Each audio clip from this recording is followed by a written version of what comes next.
बिजों मेल बेनि गेजेरजों दायनिसो रादाब मिथिनायनि सिगां खोनासंगिरि बयनिसिमबो गाहाम हामलायनाय बावबाय। बर' कसारि अनसाय गावारि खुंथायनि जानानैहाय ओरैनो बर' कसारि अनसाय गावारि खुंथायनि दानि थासारिनि बागै बुंनो बाथ्राफ्रा नैबेफोरखौ जोङो सावरायबोबाय थादों। सरकारजों सरकाराबो जोंनो खोन्थादों। थाबैनो बिसायख'थिनि बाथ्रा बुंदों। नाथाय फारसेथिंजाय जोङो माखासे खामानिखौ मावफुंनानै लानो हायाखै बुङोबाबो बांद्राय बुंनाय जानाय नङा। जेरै गामि फोसावनायनि हाबाया आद्रा जानानै दङ। गिबि खेबनि बा गिबि खोन्दोनि गामि फोसावनाया जाखांलांबाय बियो। गं 958 गामिखौ सोरखारा फोसावखांबाय। ओमफ्राय 160 गं गामिया फोसावजानो गोनां दङ। बेनि अनगायैबो जोङो सनितपुर बिस्वनाथनि बाथ्रा रायलायबाय थायो। खौरां बिजोंफ्रावबो बेखौ लानानै एसे गोरोन्थि सानलायनो नागिरनाय एसे बेबायदि रादाब ओंखारनायबो नुनाय जादों। गुबैयैहाय बेफोरखौ दाजाब दानख' खालामनानै नायोबा सम एसे लाबावगोन। सोरखारा बाथ्रा होदों, गिबि मन्थ्रि बिथाङा बुंदों जे थाबैनो बिसायख'थिखौ खुंनानै बर' कसारि अनसाय गावारि खुंथायखौ बानायना लानांसिगौनि बाथ्राखौ जोंखौ बिथोन होबाय थादों बा बुंदों। नाथाय फारसेथिं जोङो जोंनि बिफानारि मन्थ्रि डक्टर मनज पेगु बिथांजोंबो रायलायदों। आसामनि जोंनि मन्थ्रि मानगोनां बिस्वजित बिथांजोंबो जों रायलायदों। रायलायनायनि गेजेरजों जोङो बाथ्राफोरखौ फोरमायबोदों जे जोंनि गामि फोसावनाय जाजोबाखै। नैथि खोन्दोनि गामि फोसावनाय जानो गोनां दङ। बे नैथि खोन्दोनि गामि फोसावनाया जोबखांनायनि उनावसो बिजाबखौ दानायनि जि मोनसे खाबु फैगोन बा लानो हागोन। दा गामिया जेराव फोसावजाजोबाखै, आद्रा बबेखौबा गालांनानै बबेखौबा लानानै बिसायख'थि गेलेहैनांगौ बा बिसायख'थि खुंहैनांगौखौबो मोजां नुनाय जाया। दुखुफोरखौ जोंनि गेजेराव मोनलायनायनि जि मोनसे खाबु दङ, बे दाजाथों बेखौ नोजोर होनानैहाय जोङो खेबसेयैनो लांखानानै बिसायख'थिसिम जोङो थांनायखौ लुबैदों। आरो बे हिसाबैनो जों खामानि मावगासिनो दङ।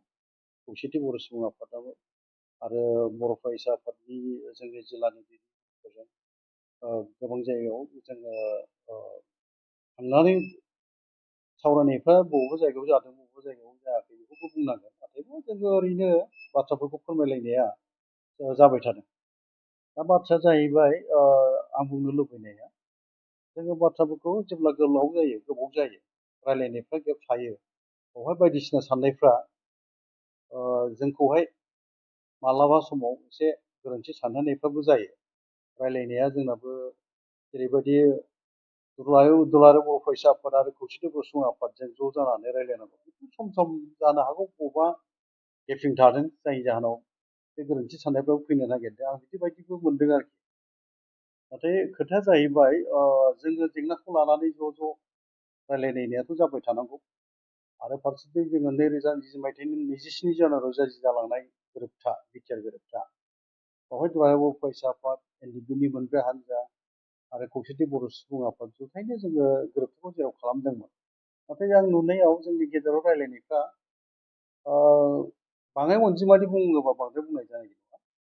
जेंनाफोरखौ लानानै रायलायनाया बा रोखा जानांगौनि थाखाय सावरायनायफ्रा सम सम गेपिं जायाखै नङा जादों बायदि आंनि गेजेरावहाय। दा बेखौ जोङो रायलायनानै थिग खालामलायनांगौ। रावबो बावहाय दाय दसा लायनानैथ' जेबो जाया। जोङो रायलायबानो बे जेंनाफ्रा फोजोबनानैबो लानो हायो। आरो जोङो जेब्ला रायलायाबावैसो जेंना दङ आरो रायलायनांगौ। ओंखायनो रायलायनो आं खावलायगोन दुलाराय बर' फरायसा आफाद आरो खौसेथि बर' सुबुं आफाद आरो एनडिएफबिनि हान्जाफोरखौबो लानानै रायलायनांगौ, बेखौ आं लुबैयो आरो। दा दिनैनि नैबे समावहाय जोङो बेखौनो नुदों, सरकारनि जि मोनसे एटिचुड बा बिथांमोना मावना होनो नागिरनाय, बे मोनसे जोङो सानोबा पजिटिभआनो दङ। नाथाय माखासे आद्रा थालांनाय जि जेंनाफोरखौ गामिनि जि मोनसे नैथि खोन्दोनि फोसावनांगौखौ फोसावालासिनो बिसायख'थिसिम थांनांगौबा बेवहायबो जोंहा गोरोन्थि जानो हागौ, जागोन, बेखौ जों नुहुरदों। ओंखायनो थाबैनो दुलाराय बर' फरायसा आफाद, खौसेथि बर' सुबुं आफाद, एनडिएफबिनि हान्जा रायलायोबा मोजां। आरो बेखौ माने माहारि आफादफ्रानो ज' जानानै रायलायनांगौ।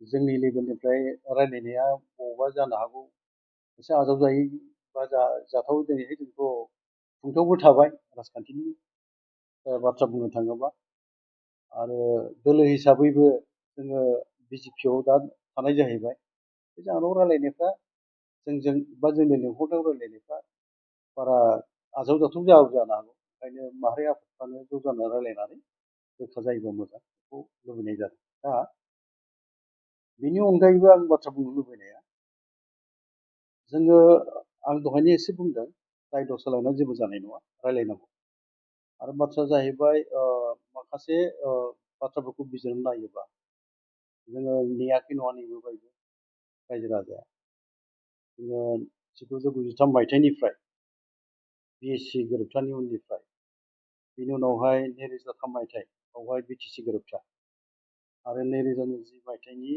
27 जानुवारियाव बिटिआर गोरोबथा बे गोलाव समखौ जोङो नेलायबोनाय जाहैबाय थांखियाथ' बेनो जोङो बड'फानि जि मोनसे सानस्रिखौ बिथा खालामनानै बर' हारिखौ बुहुमाव गेरेमसा हारि दानायनि जि मोन्थोर बेखौ लानानैनोथ' जों खामानि मावो बे बाथ्राया जाहैबाय माने जोङो मावबोनायनि जि लामा बे लामाया दोंसेयानोल'मोनब्लाबो जोङो खौसेथिखौ लाखिनानै खामानि मावबोनांगौ बबावबा नङा बबावबा जोङो जे फेलें जादों बेखौथ' जोंथ' नंखाय बुंनो हाया सैथोखौथ' जोङो गनायनानैबो लानांगोन नाथाय बिब्दि होननानै नाजानायखौथ' जों नागारनो हाया नाजानानैथ' जों खामानि मावनांगोन आरो नाजानानै खौसे खामानि मावोबाथ' जाफुङैनि बाथ्रायानो गैया बे बाथ्रा ओंखायनो जोंनि मुंख्लंफोरनि जिउ बाउलांनाय रायजो राजानि गिलु बालु खैफोद गोनां गोब्राब थासारियाव आलादा रायजो नागिरनाय जों जि सोमावसारनायाव बाहागो लाबोलायदों बा जों बाहागो लाबोदों बावहाय जेरैबायदि जेंना जेथोजों मोगा मोगि जानानै फैनाय बेफोर बाथ्राफोरखौ जों गोसोखांनानै बेसेबांसिम जोङो जोंनि गेजेराव खौसेथिखौ लाखिनानै साबसिन खामानि मावलांलायनो हायो बेनि फारसे नोजोर होलायनानै बा सानलायनानै खामानि मावोबा आं सानो गोरलै हाबा नङा नाथाय जाफुंनायाबो जोङो बुंनांगोन जाफुंथारा बेखौथ' जोङो बुंनो हाया बाथ्राया जाहैबाय जोङो दैदेनगिरिफोरनि सायाव बा दैदेनगिरिफ्रा ज' जानानै जेंनानि सायाव रायलायनायनि गेजेरजों थांखि लालायनानै जों खामानि मावोबाथ' दिनै नङा गाबोन सानसे माब्लाबाथ' जाफुंनायखौ जोङो मिजिं लानो हाथारो बे सैथो बाथ्रा नाथाय आंनि नुनायाव दिनैबो खौसेथिनि आंखाला दङ जोङो खौसेथिनि बाथ्रा बुङो ज' जालायनाय खामानिनि बाथ्रा मावनायनि बाथ्रा बुङो बुहुमनि बर'फोरखौ खौसे जानायनि जोङो स्ल'गान होयो गाबख्रावो जोङो डेम'क्रेसिनि बाथ्रा बुङो सुबुं मोनथायनि बाथ्रा बुङो संबिजितनि बाथ्रा बुङो नाथाय जोङो बाथ्रा बुंनायजों मावनायजों गोरोबहोनो हादोंना हायाखै बेबोथ' बिजिरनानै नायनो गोनां बाथ्रा ओंखायनो बाथ्राखौ जों जेरै बुङो मावनायाबो जोंना जुदि जानो हायोबा मोजां आरो नाजानांगौ बेखौ जों लुबैगोन आरो आंनि खावलायनाया बे थागोन माहारियारि आफादफोरनिसिम जोंनि बर'नि गौथुमफोरनिसिम जे दाय दसखौ सोरनोबा होलायनाया थिग जाया टाइम टु टाइम रायलायनांगौ रादाबफोरखौ लालायनांगौ रादाब लालायाबा सावरायलायाबा खावसे गोरोन्थिफ्रा बा गोरोन्थि साननायफ्रा बिदियावसो सोमजियो ओंखायनो बिनिफ्राय गोजान जानांगौबा रायलायनायखौ खालामथारनांगोन ना बे आरो खौसेथिनि आंखालखौ जेराव जों मोनदांदों आरो खौसेथिनि आंखाल थानायनि थाखायनो जोंनि जेंनानि थाखाय जुजिनायनि लामायाव जों जे जेंनाजों मोगा मोगि जानांगौ बेबोथ' नंखाय नङा दिनै गोबां जेंनायानो दाबो दङ मावफुंजायाखै जोंनि गोरोबथानि दफाफ्रा दाबो मावफुंजायाखै बुंनो थाङोब्ला कार्बि आंलंनि जेंनाखौ दाबो गोग्लैसोनानै दङ होनोबा बांद्राय बुंनाय जानाय नङा बिनि फारसे जोंबो माबायदि हाबाफारि लानानै सिगांनो नागिरदों सोंनाय बाथ्रा फैयो बिनि जाफुंनायखौ जोङो लुबैयोबा बा लुबैनायाथ' जों लुबैखायो जाफुंथारनांगौ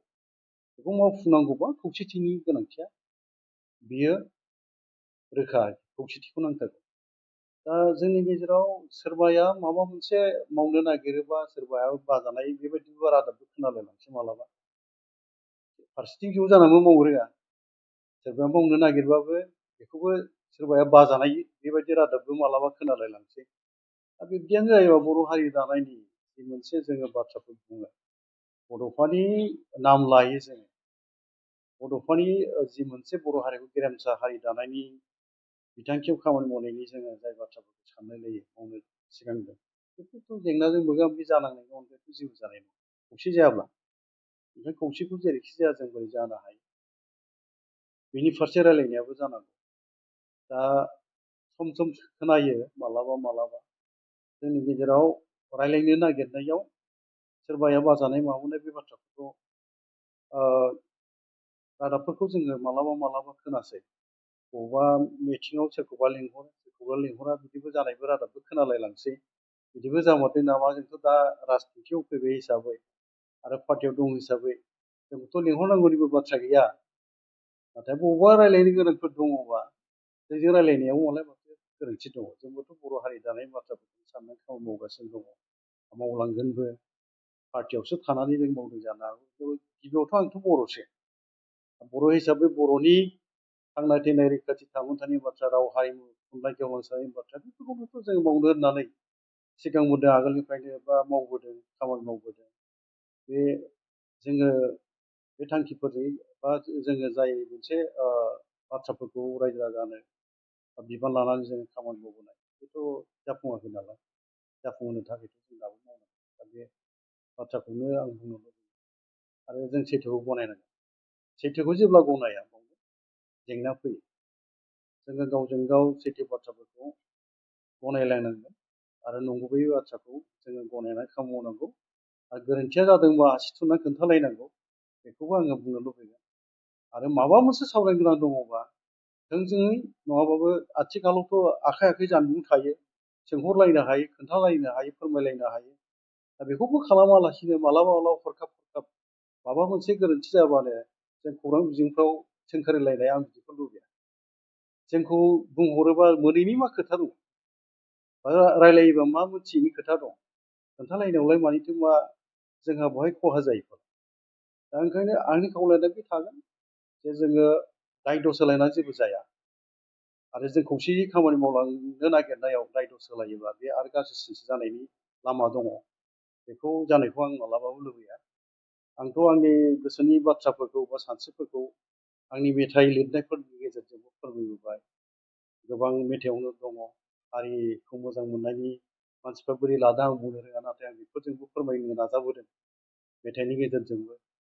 आरो बे मेथाइफ्रा दिनैहाय बयनिबो रायजोफोरनि गेजेराव फोसावनायबो जाबाय नालाय खोनासंनानै बोरै मोनदों आं बुंनो रोङा। नाथाय आं सानदों माने आंनि जि मोन्दांथि बे मोन्दांथिखौ बिथा खालामनानै माखासे मेसेजखौ रादाबखौ जोंनि बर' सुबुं समाजनो होनो गोनां दं बायदि मोननानै मेथाइनि गेजेरजोंबो आं फोसावबोदों बे सैथो बाथ्रा।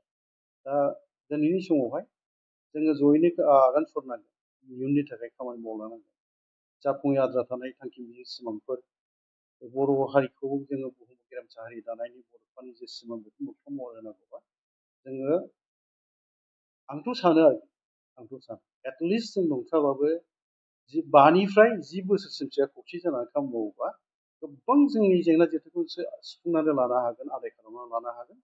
मानोना खाबु फैयो बिसायख'थिफ्राव बे खाबुखौ लाहैनो हायो जोङो जेंनाखौ लानानै सरकारखौ नारसिननायनि खाबुआ बे समाव ओंथि गोनां जाहैयो। दा बे खाबुखौ लानो थाखाय दानिफ्रायनो खौसे जानानै खामानि मावनायनि जे मोनसे सावरायनाय बे स्टार्ट जानांसिगौ बा जागायनांसिगौ आं सानो आरोखि। मानोना 2029 मायथाइयावथ' लकसभा बिसायख'थि फैगौ। बेनि सिगाङाव जोङो सिगांनिफ्रायनो मोजाङै ट्रेनिंफोरखौ लानानै खौसेयै खामानि मावनायनि जि मोनसे थांखि बा जोङो जे जेंनाखौ सुस्रांनांगौ बा जोंनि थांखि थावनायाव जे सौफैनांगौ बेखौ नोजोराव लाखिनानै सिगाङाव दोननानैहाय जोङो रायलायनायखौ जागायोबा आं सानो बेयो मोनसे मोजां खामानि बा फिथाइ हैगोन बा बेसेन होगोन बेखौ जों मिजिंथिनो हायो। आं गले गले बुंबोदों जोङो बर'फ्रा नर्थ इस्टआव सा सानजा भारतआव ट्राइबेलफोरनि गेजेरावनो गोबांसिन सुबुं अनजिमा थानाय हारिजों आरो जोङो बिसायख'थिनि समावहाय जेननाय देरहानायनि जोङो रल प्ले खालामनो हायो खामानि मावनो हायो। गोबां बियाबाव बर'फोरनि भटार्स दङ। बे भटार्सफोरखौ जों हाथियार हिसाबै बाहायनानै सरकारजों रायलायनायाव जोङो लांनो हायो आरो जोंनि जेंनाखौ सुस्रांनांगौनि थाखाय जों बाथ्रा बुंनो हायो। दिनै रन्जन दैमारि बिथांनि बाथ्रा जों बुंबाय थायो। बिथाङा दाबो जोबथेसालियावनो दङ।